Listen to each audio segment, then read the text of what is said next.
Hello friend, welcome to my YouTube channel. आज मैं आपको बताने वाला हूँ अंग्रेजों ने टीपू सुल्तान को कैसे मारा था। आखिरी दिनों की कहानी को जानिए। वीडियो को जानने के लिए वीडियो के अंत तक बने रहें। टीपू सुल्तान का नाम पिछले कुछ सालों में खूब चर्चा में रहा है। एक वर्ग टीपू सुल्तान को बहादुर मानता है तो दूसरा वर्ग अलग राय रखता है। फरवरी 1799 सुबह का वक्त था। श्री रंगपट्टनम के किले के दरवाजे पर दस्तक हुई। बाहर एक खास मेहमान खड़ा था। मेहमान फ्रांसीसी का था। नाम था दुबुक। टीपू सुल्तान ने उसे खुद अंदर बुलाया। दुबुक ने हाथ में एक खत था।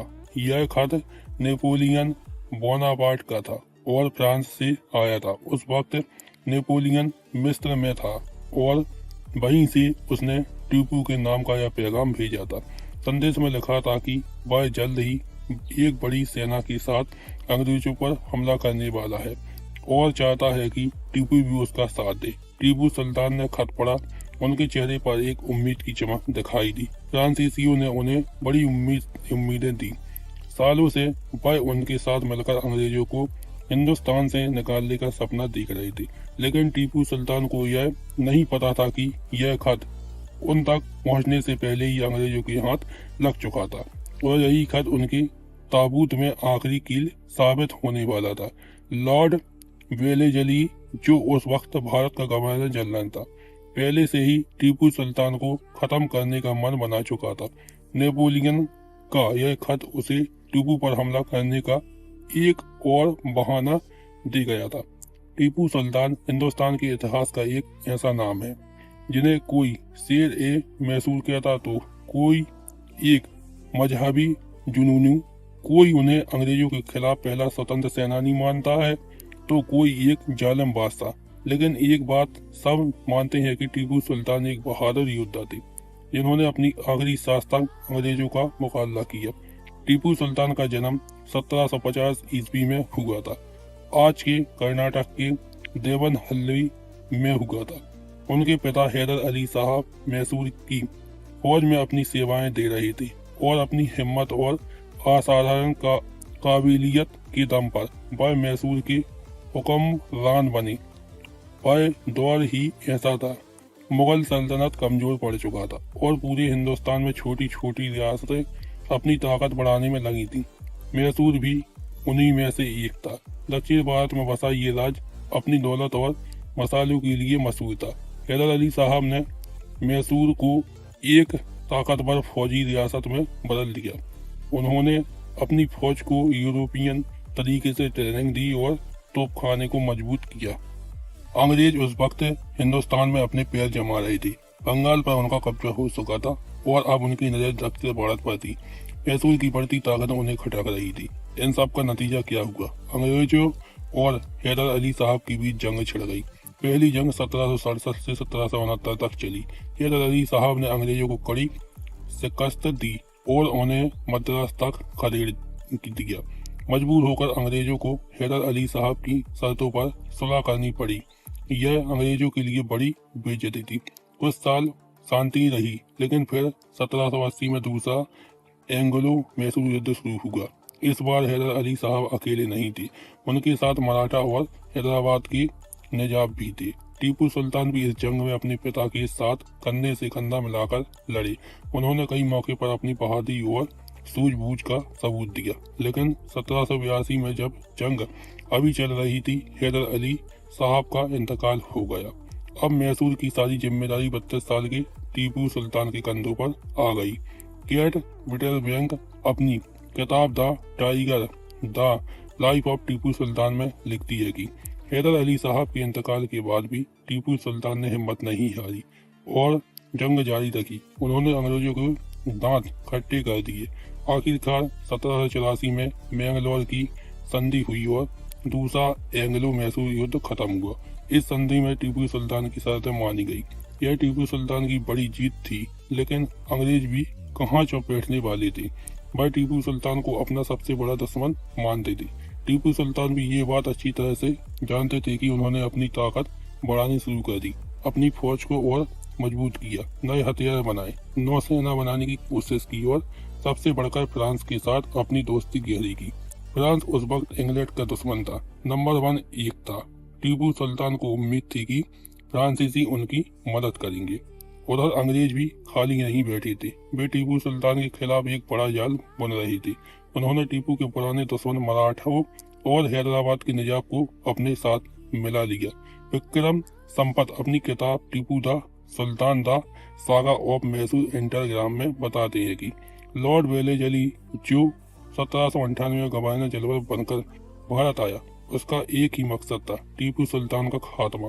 वह हिंदुस्तान को पूरी तरह से ब्रिटिश झंडे के नीचे लाना चाहता था और टीपू सुल्तान उसकी राह के सबसे बड़े रोड़े थे। बेलेजली ने टीपू सुल्तान पर इल्जाम लगा कि वह फ्रांसीसियों के साथ मिलकर अंग्रेजों के खिलाफ साजिश रच रही है। नेपोलियन का वह खत, जिसका जिक्र हमने शुरू किया था, बेलेजली के हाथ लग चुका था। उसने टीपू सुल्तान को एक खत भेजा और उन पर कई पाबंदियां लगाने की कोशिश की। टीपू सुल्तान ने उनकी शर्तें मानने से इनकार कर दिया। बस बेलेजली को बहाना मिल गया, उसने जंग का ऐलान कर दिया। यह शुरुआत ही चौथा एंग्लो मैसूर युद्ध की थी। टीपू सुल्तान जानते थे कि यह लड़ाई उनकी जिंदगी और मौत का सवाल है। उन्होंने अपनी पूरी ताकत झोंक दी, लेकिन इस बार दुश्मन बहुत ताकतवर थी। 3 तरफ से हमला हुआ। एक तरफ से अंग्रेज जनरल हैरिस की फौज, दूसरी तरफ से कर्नल बेलेजली की फौज और तीसरी तरफ से निजाम की फौज। मराठा ने भी उत्तर से हमला करने का वादा किया था, हालांकि वह सीधे तौर पर जंग में उतना शामिल नहीं हुए। टीपू सुल्तान कई पुराने सरदार भी अंग्रेजों से जा मिले थे। गद्दारी की शुरुआत हो चुकी थी। इन मुश्किल हालात में टीपू सुल्तान ने हार नहीं मानी। वे जानते थे कि उनका असली मुकाबला अंग्रेजों से है और ये मुकाबला उनकी राजधानी श्रीरंगपट्टनम के दरवाजे तक आ पहुंची है। अप्रैल 1799 का महीना था। श्रीरंगपट्टनम का किला दुश्मन फौजों ने घेर चुका था। किले की दीवार तोप के गोले की मार झेल रही थी। बाहर जनरल हैरिस अपनी विशाल सेना के साथ डेरा डाले हुए था। वह किसी भी कीमत पर टीपू सुल्तान को झुकाना चाहता था। किले के अंदर टीपू सुल्तान बेचैन थे। उन्होंने अपने ज्योतिर्लिंगों पर बहुत भरोसा था। हर रोज वह उसने अपनी किस्मत का हाल पूछते एक सवाल। ज्योतिषियों ने उन्हें बताया कि आज का दिन उनके लिए बहुत मनहूस है। सितारा गर्दिश में है। अगर वह अपनी जान बचाना चाहते हैं तो उन्हें कुछ दान पुण्य करना होगा। टीपू सुल्तान ने फौरन हुक्म दिया, हाथी, घोड़ा, सोना, चांदी, अनाज सब गरीब में बांट दिया जाए। यहाँ तक कि उन्होंने अपने पसंदीदा काले घोड़ों को भी दान कर दिया। कहते हैं कि उस दिन टीपू सुल्तान ने ज्योतिषियों से पूछा, क्या अब मैं महफूज हूँ? ज्योतिषियों ने सिर हिलाया और कहा, नहीं हुजूर, खतरा अभी भी टला नहीं है। आपको आज किसी भी लड़ाई में हिस्सा नहीं लेना चाहिए। टीपू सुल्तान खामोश हो गए। क्या वह अपनी किस्मत को बदल पाएंगे या जो होना है वह होकर ही रहेगा? किले की दीवारें पर बरसते गोले जैसे इसी सवाल का जवाब दे रहे थे।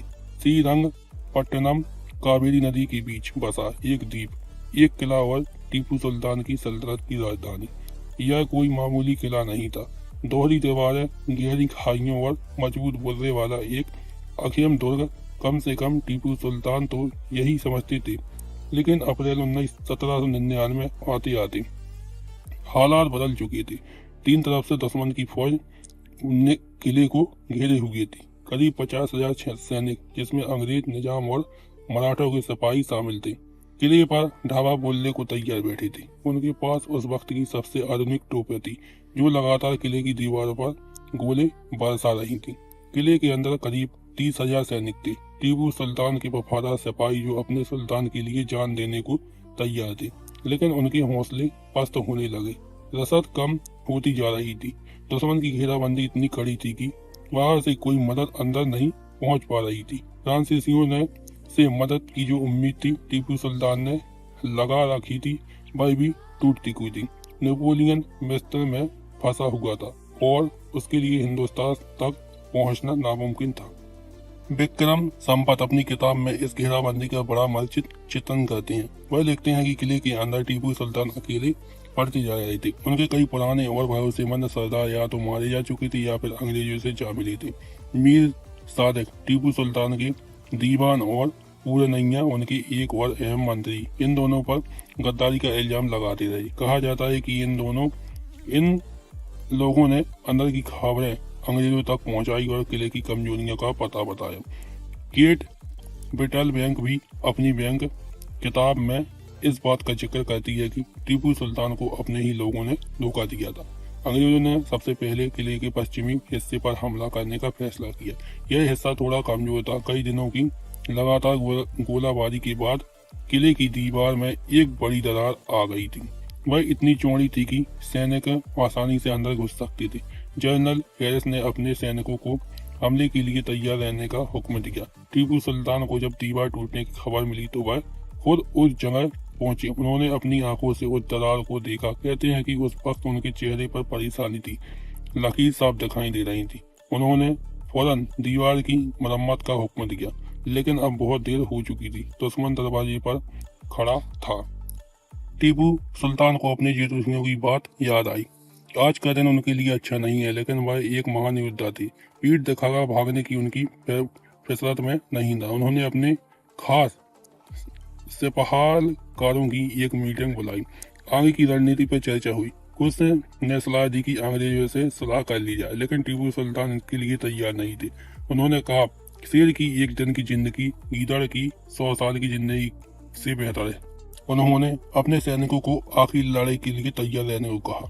किले के हर दरवाजे पर, हर बुर्ज पर सैनिक तैनात कर दिए। टीपू सुल्तान खुद भी तलवार और ढाल लेकर मोर्चे पर जाने को तैयार हुए। उनकी आंखों में न डर था न थकान थी, बस एक अजीब सी शांति थी। शायद वे समझ चुके थे कि उनका आखिरी वक्त आ गया है।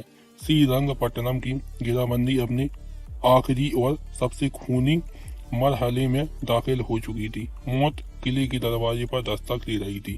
4 मई 1799 को दोपहर का वक्त था। टीपू सुल्तान अपने महल में खाना खाने बैठे ही थे कि तोपों का शोर और ज्यादा बढ़ गया। कुछ ही देर में खबर आई कि किले की पश्चिमी दीवार, जैसे कई दिनों की गोलाबारी से अंग्रेजों ने तोड़ दिया था, उस तरफ से दुश्मन ने हमला कर दिया है। टीपू सुल्तान ने खाना छोड़ दिया, हाथ धोए, अपनी तलवार ली और अपने कुछ भरोसेमंद सिपाहियों के साथ घोड़े पर सवार होकर उस तरफ चल दिए जिधर से हमले की खबर आई थी। विक्रम संवत किताब टीपू सुल्तान द साग ऑफ मैसूर इंटरग्राम में बताते हैं कि टीपू सुल्तान ने अपनी जान की परवाह न करते हुए खुद तलवार उठाई हुआ दुश्मन सैनिक पर टूट पड़े। वह बहादुरी की मिसाल पेश कर रहे थे, अपने सिपाहियों का हौसला बढ़ा रहे थे। उनकी मौजूदगी मैसूर सैनिकों को नया जोश भर दिया।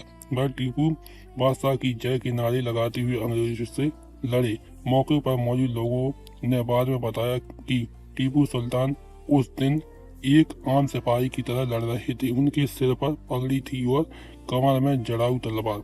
वह घोड़े पर सवार होकर लड़ाई पर संचालन भी कर रहे थे और मौका मिलने पर खुद भी दुश्मन पर वार कर रहे थे। कई बार वह दुश्मन के इतने करीब पहुंच गए कि हाथापाई की नौबत आ गई थी। एक गोली उनके घोड़े को लगी और वह गिर पड़ा। टीपू सुल्तान फौरन उठे और पैदल ही लड़ने लगे। लड़ाई किले के उत्तरी दरवाजे, जैसे डिग्गी गेट या वाटर गेट भी कहा जाता है, कि पास तक पहुंच चुकी थी। टीपू सुल्तान अपने कुछ बचे खुचे वफादार सैनिकों के साथ वही मोर्चे संभालते हुए थे। उनके शरीर पर कई जख्म लग चुके थे, खून बह रहा था, लेकिन उनके हौसले में कोई कमी नहीं थी। वह जानते थे कि हार निश्चित है, लेकिन वह अपनी आखिरी सांस तक लड़ना चाहते थे। उसी वक्त किसी आज्ञा सैनिक की एक गोली टीपू सुल्तान की छाती पर दाहिनी तरफ लगी। वह लड़खड़ाकर गिर पड़े। उनके एक वफादार सेवक राजा खान ने उन्हें उठाने की कोशिश की और कहा कि हुजूर, अंग्रेज अफसरों के सामने खुद को पेश कर दीजिए, आपकी जान बख्श दी जाएगी। लेकिन टीपू सुल्तान ने इनकार कर दिया।